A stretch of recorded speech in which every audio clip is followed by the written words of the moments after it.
Okay, so today we're going deep on something. I know a lot of you have been really curious about how the UK government is tackling this whole AI thing. Yeah, it's a big one, isn't it? Huge. And we've got a fantastic set of documents to dig into. We've got this Public Accounts Committee report, the full one on AI in government. Oh, nice. Plus the press release they put out kind of summarizing the key points, and then an MSN article that sort of covers it all as well. So it's great. We've got a good range of perspectives. Yeah, that gives us like a good overview and then, the real nitty-gritty. Exactly. So if you're feeling like you want to get a real handle on what's actually happening, like what's the potential here, but also, what are the real challenges in actually making the UK, an AI-powered kind of public sector, well, this is the place to be. Absolutely, yeah.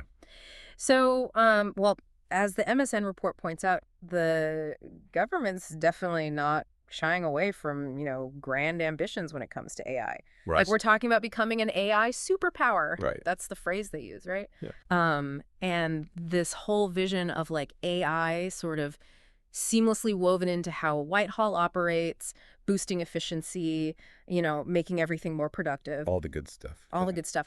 But then when you kind of go deeper into the Public Accounts Committee report, um, a slightly more, shall we say, complex, challenging picture emerges. Yeah, it's never straightforward, is it? Never. So I think maybe a good place to start is like, are the government's digital foundations, like the basics, are they even ready for this AI revolution? Well, I think that's the $64,000 question, isn't it? Hmm. I mean, the report highlights this. The MSN article does as well. It's a stark statistic.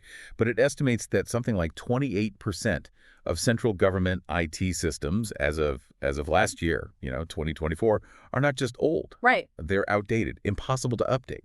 And I think the full report really goes into detail on what they mean by legacy system. It's an end-of-life product. The supplier doesn't support it anymore. Updates are impossible. It's not cost-effective, or it's just deemed to be operating at above an acceptable level of risk. So it's not just like, clunky interfaces. This is like potentially vulnerable, can't talk to new technologies, all that. It's like trying to build a smart home on a wiring system from like the 20s, Exactly. The basic infrastructure just isn't there to support something so data hungry and interconnected as AI. Yeah, And as both the MSN piece and the PDF point out, AI thrives on high quality data, on systems that can talk to each other. absolutely. So if your underlying tech is like stuck in the Stone Age, how do you even begin to deploy, this cutting edge AI effectively? Yeah. And it gets kind of even a bit more concerning because the report also says a third of the 72 highest risk legacy systems, Oh, wow. the ones most vulnerable, don't even have the funding to fix them. Yeah, that's the really key point. Right. They've been identified as highest risk, and yet a significant chunk of them don't have the remediation funding. I mean, that's pretty alarming. Yeah. Especially when the PDF report also details all the cybersecurity vulnerabilities inherent in these outdated systems. It's almost like, installing a state-of-the-art security system Right. on a building with, massive holes in the walls. Yeah. How can you even start to trust AI-driven processes if they're sitting on known security risks? That's a big question. It's a bit like trying to put, the most amazing front door on a house with no walls. Exactly. It's just not going to work, is it? So it feels like, I don't know, it's like a picture emerging of a digital landscape that's really creaking at the seams, Yeah.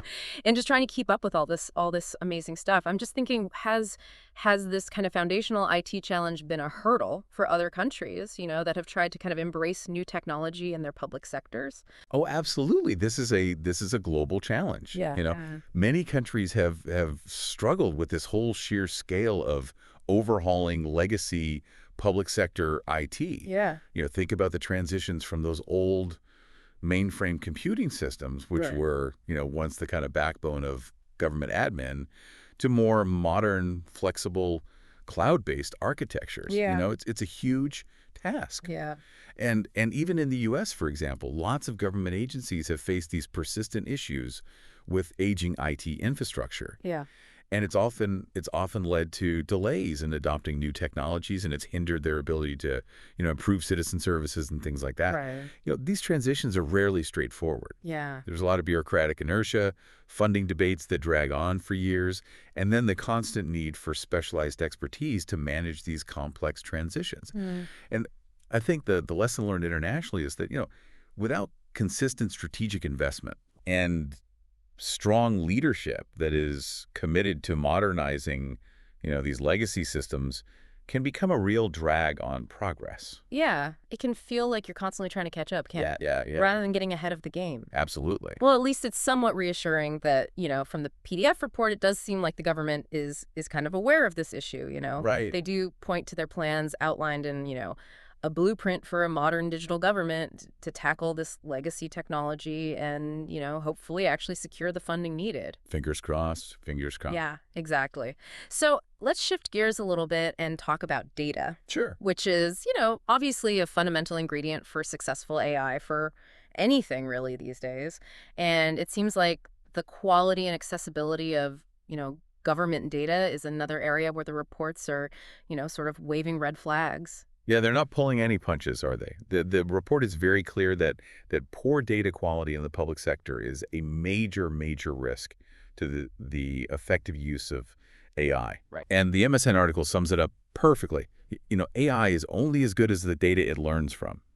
So if that data is inaccurate, incomplete, full of errors, or it's locked away in silos and departments can't get at it, Right. then any insights that AI is going to generate, any decisions are going to be fundamentally flawed, unreliable, Yeah. and could potentially lead to really bad outcomes. Yeah. And the PDF report goes on to say that this poor data quality and the lack of effective sharing are persistent, long-standing issues. So it's a deep-rooted problem. Yeah, and it feels like almost a cultural thing as well, as well as a sort of practical technical challenge. Oh, for sure. The report, talks about a kind of risk-averse attitude to data sharing within government. It's interesting, isn't it? Because, there is that tension between, safeguarding sensitive information, Of course. but then the huge potential for innovation Ooh. if data was shared more effectively. Yeah. The PDF highlights the views of the SS Institute, Mm. who've said that because there's so little sharing between, public and private sector at the moment, Mm-hmm. there are real missed opportunities. Right. They think that if there was more carefully managed collaboration, Yeah. you could get invaluable insights. Yeah. And that could lead to real improvements in public services through AI. Yeah, it's almost like, having all the ingredients for the most amazing cake, Yeah. but just refusing to put them together. Exactly. You got the flour, you've got the eggs, you've got the sugar, but, no one wants to bake. So then on the flip side, of course, you've got the very real public concerns about the government sharing potentially sensitive data. Right. Particularly with private companies, Right. for AI development. The report actually references Professor Renu Kappa and some of their colleagues on this, Right. And it's all about, the need for absolute transparency in how that data is being used because it is people's personal data at the end of the day. Public trust is just so crucial in all of this. Yeah. People need to feel confident that their data is being handled securely and ethically. Right. And the concerns about privacy, potential misuse, lack of control over how that information is being used are entirely valid. Yeah. And I think the report acknowledges this really delicate balance. Yeah. On the one hand, trying to reduce the obstacles to sharing to enable innovation, Yeah. but also guaranteeing that data security and public trust, they talk about, common standards, legal frameworks, and tools like the National Data Library that's being proposed. Right.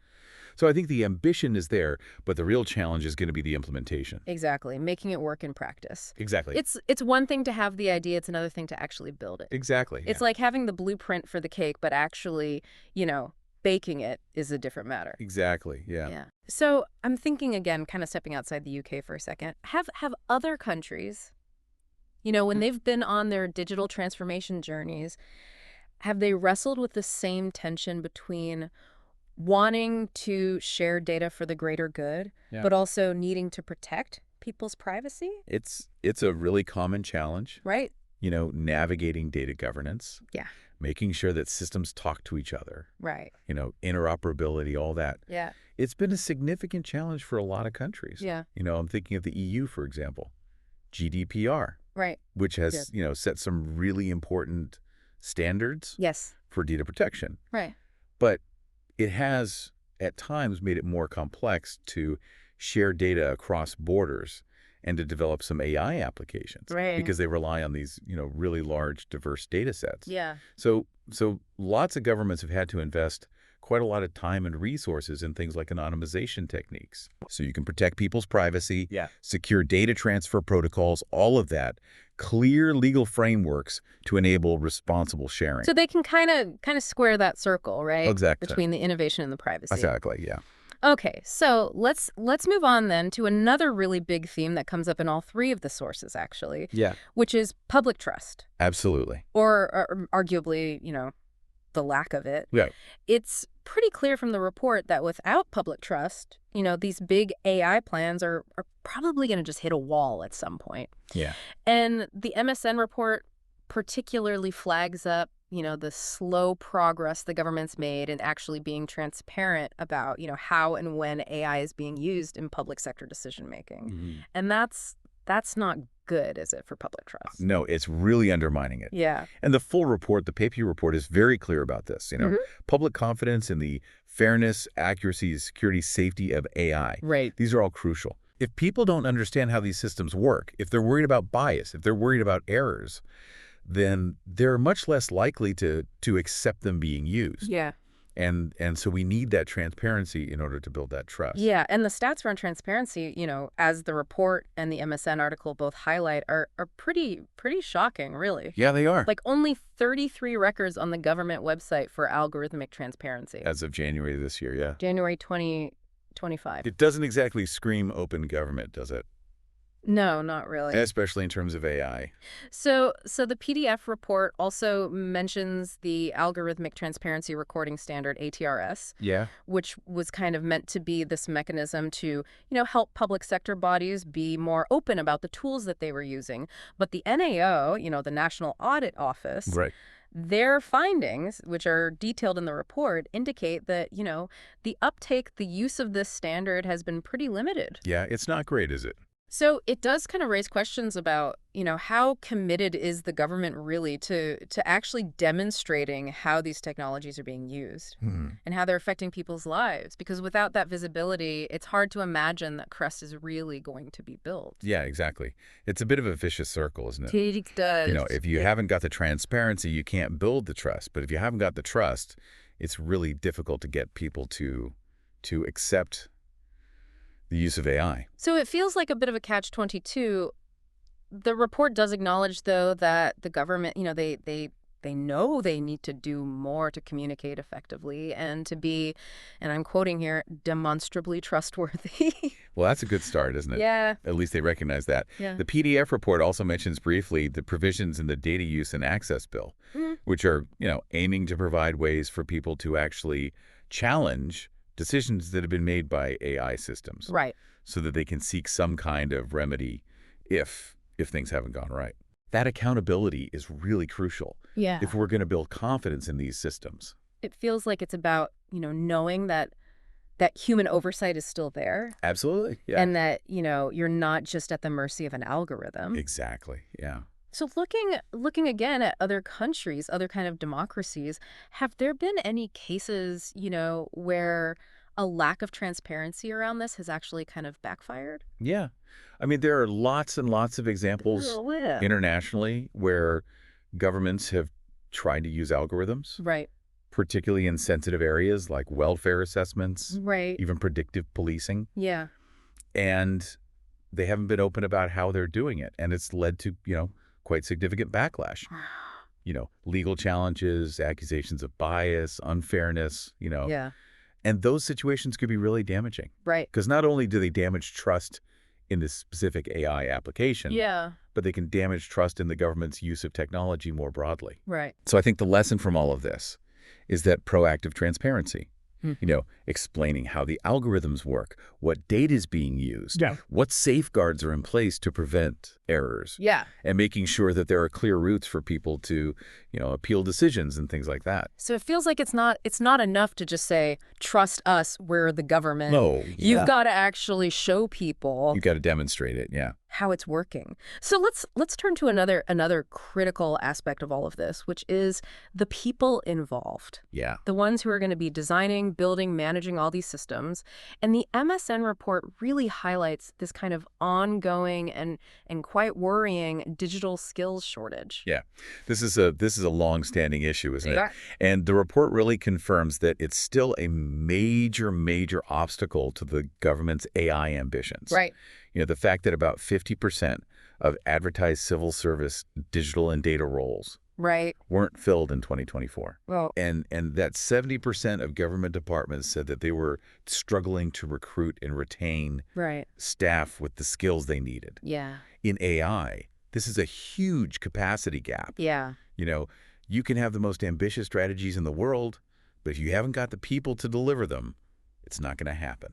Yeah, you can have all the ingredients and the recipe. Yeah. But if you've got no one who knows how to cook, Exactly. Yeah. you're not going to end up with a cake, are you? You're going to have a mess. Yeah, exactly. And the PDF report does shed some light on, why this is happening. Yeah. It specifically mentions the uncompetitive salaries in the civil service compared to, the private sector. Right. They even give the example of, technical architects. Yeah. And that kind of pay disparity must make it just so hard to attract people. It's a huge challenge. Right. And the report highlights this significant pay gap. Yeah. It makes it really hard to get the right people with the right skills, Yeah. particularly in areas like AI development, implementation, and ethical oversight. Right. So the government's, they've got this blueprint for modern digital government, and it talks about some planned reforms to try and address this. They're talking about reviewing employment models, Yeah. Strengthening digital leadership.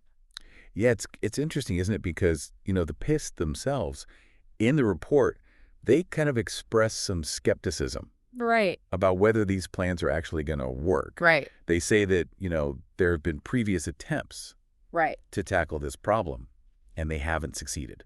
So they've been here before. Exactly. They've tried this before. And it's a really complex problem. Right. Governments all around the world are facing this competition with the private sector Yeah. to get people with the right skills in data science, machine learning, AI ethics, Yeah. all of those areas. And a lot of them have realized that, just trying to match the salaries that the private sector offers just isn't realistic. It's not sustainable. Yeah. So they're having to think outside the box a little bit. Right. And they're looking at things like flexible working, Right. really emphasizing the kind of public good aspect. You're right. You're making a difference. Exactly. Yeah. Investing in professional development so that, existing staff can, upskill, Yeah. and building closer partnerships with universities and research institutions. Yeah. So kind of creating that pipeline Exactly. of future talent. Some countries have also experimented with specific digital career paths within government Right. so people can progress more quickly. Yeah. And they have, better benefits packages. Right. So it's really about, recognizing that working in the public sector has its own unique value proposition. Right. And you need to tailor your recruitment and retention strategies accordingly. Yeah. Because it's not just about the money, is it? No, absolutely not. It's about, feeling like you're doing something worthwhile. Yeah. And growing, developing. Exactly. So let's move on to the kind of the nitty-gritty, the practicalities of actually, implementing all of this in government. Sure. And the PDF report raises an interesting point, which is that while there's a lot of kind of experimentation with these AI pilots going on, Yeah. there's not much evidence of them actually being, successfully scaled up. Yeah. And that's an interesting observation, isn't it?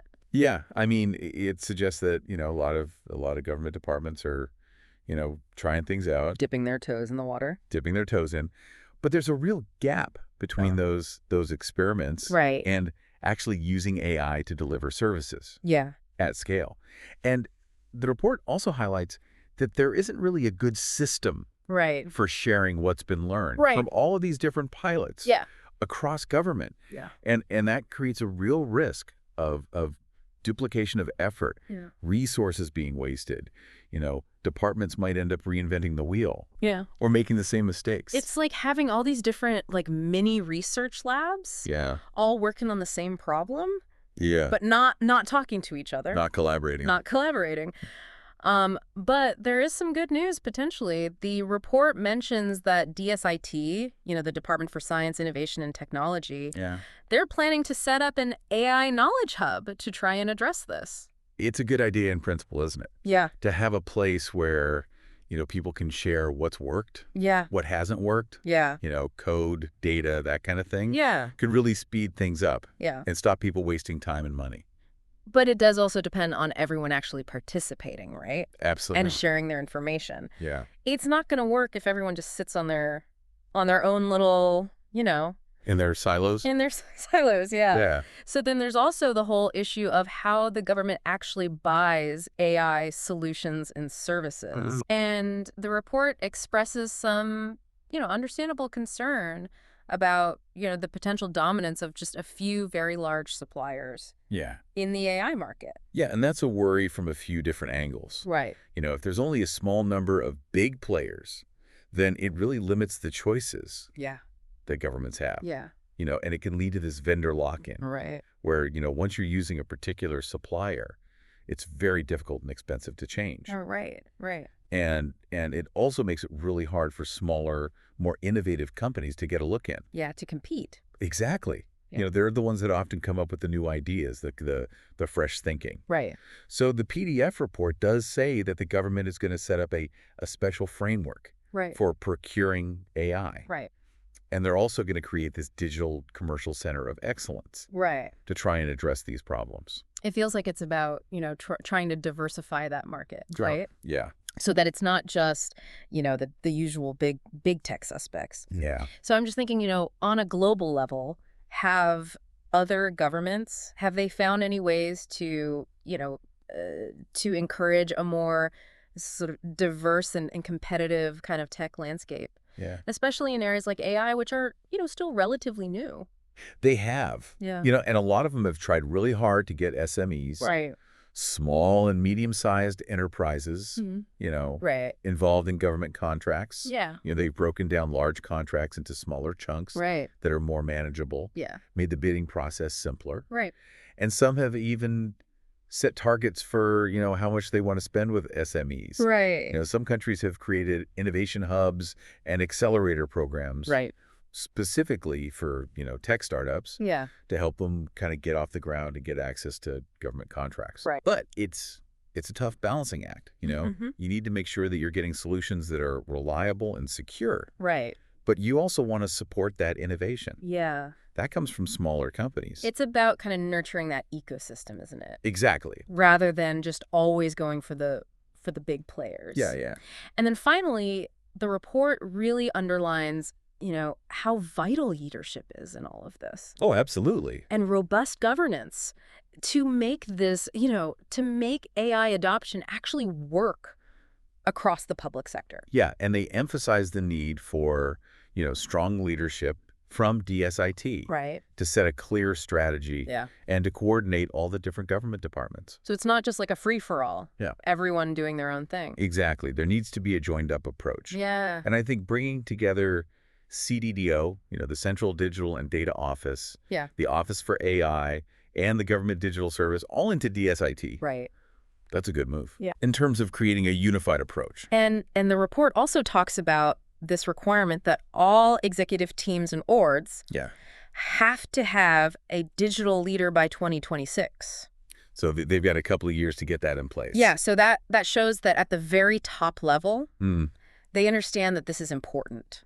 Yeah. It's not just being delegated to, some tech team somewhere. Exactly. It needs to be part of the strategic thinking. Yeah.